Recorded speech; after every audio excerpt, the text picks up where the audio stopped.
রূপা, তুমি আসার পর থেকেই এই বাগান যেন মৃত হয়ে গেছে। এটা কি তোমার ছায়ার প্রভাব?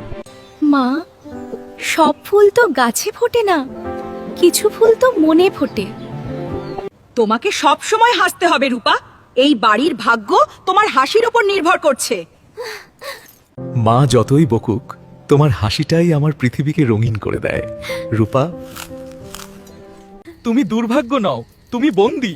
আলো, এই চাবি দিয়ে তোমার মনের তালা খুললেই এই বাগান আবার বাঁচবে।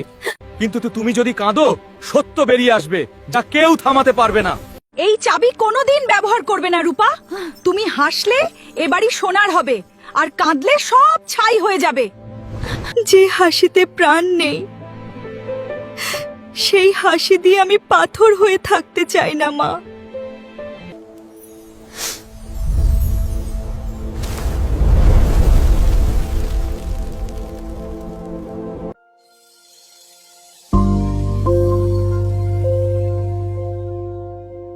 রূপা, এ কি অলৌকিক কাণ্ড!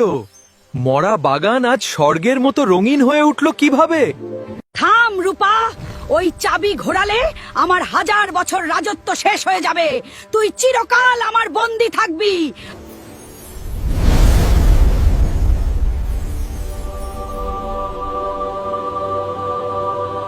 না, এ হতে পারে না। আমার মায়া ভেঙে গেল। আমি মুক্ত নীল, মায়া আমাকে আর বন্দি রাখতে পারবে না। এখন থেকে এই বাগান চিরকাল রঙিন থাকবে।